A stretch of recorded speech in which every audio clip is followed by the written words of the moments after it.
আজ আমাদের বাড়ির পুকুরে জাল ফেলে কত মাছ পড়েছে দেখো।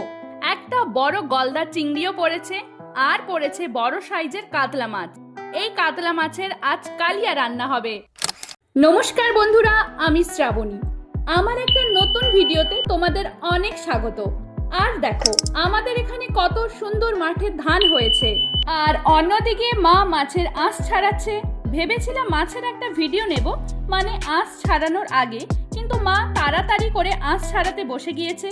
সে যাই হোক, ভিডিওটা প্রথম থেকে শেষ পর্যন্ত দেখার অনুরোধ রইল। আশা করি ভালো লাগবে। আর আমার মা যেভাবে মাছের কালিয়া বানায়, তোমরাও একইভাবে বাড়িতে বানিয়ে খেও, খুবই সুস্বাদু হয়। আহামরি কোনো মশলা দেয় না, একদম সাধারণভাবে বানায়, তাও অনেক ভালো খেতে হয়। সত্যি কথা বলতে মাছটা কাটতে গিয়ে মায়ের অবস্থা নাজেহাল হয়েছিল, তাই মা নিজের সুবিধার জন্য মাছটা আগে 3 ভাগে ভাগ করে নিয়েছে, তারপর সুন্দর করে মাছের ছোট ছোট পিস করে নিচ্ছে। আর দেখবে মায়ের মাছ কাটা দেখতে কে এসেছে, এই দেখো কাকাবাবু। মা বাকি মাছগুলো মানে রুই মাছ, চিংড়ি মাছগুলো কেটে নিচ্ছে। আর রুই মাছে দেখলাম ডিম হয়েছে। এখন কম বেশি সব মাছের মধ্যেই ডিম দেখা যাচ্ছে। মা বলল এই সময়টা মাছের ডিম মানে মাছদের বাচ্চা দেওয়ার সময়। তারপর মা মাছটা ভালো করে ধুয়ে দিয়েছে, আর আমাকে বলল লবণ হলদি মাখিয়ে দিতে। কাতলা মাছের মাথা, চিংড়ি মাছ, রুই মাছ, এই মাছগুলো আজ রান্না হবে না, তাই ওইগুলো সাইড করে রেখে দিলাম। আর আমি মাছগুলোতে ভালো করে লবণ হলদি মাখিয়ে দিচ্ছি।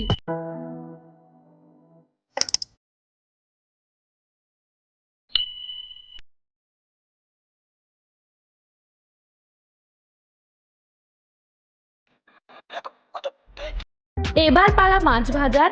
কড়াই ভালো করে তাতিয়ে কড়াইতে তেল দিয়ে মা একে একে সব মাছগুলো তেলে দিয়ে দিচ্ছে।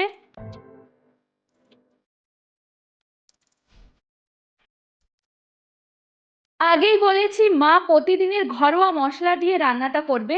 আর তোমাদের বাড়িতে ঝোলে বা ঝালের মাছ যেভাবে ভাজা খায় সেইভাবেই ভেজো। আমাদের বাড়িতে একটু কড়া করে ভাজা খায়, তাই মা কড়া করে ভেজেছে।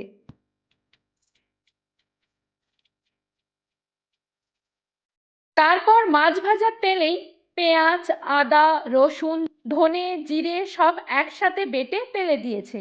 তারপর একটু নাড়িয়ে টমেটো কুচি দিয়েছে।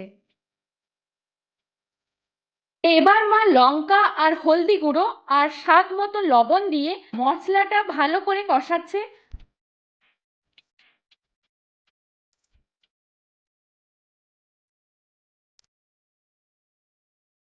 মশলার কাঁচা গন্ধ চলে যাওয়ার পর সামান্য জল দিয়ে আরো কিছু সময় মশলাটা পাকিয়ে নিয়েছে।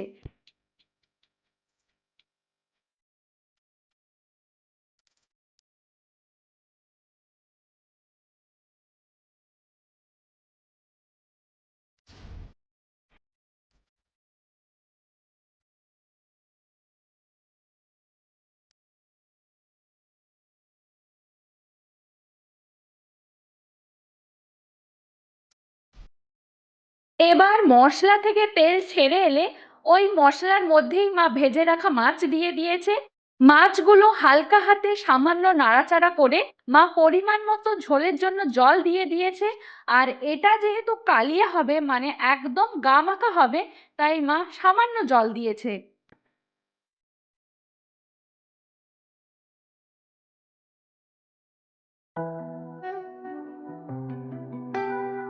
এবার ঝোলকে ভালোভাবে ফোটাতে হবে, কারণ ঝোল যত ভালো ফুটবে মাছের মধ্যে মশলার স্বাদ তত বেশি ঢুকবে আর কালিয়ার টেস্ট তত বাড়বে।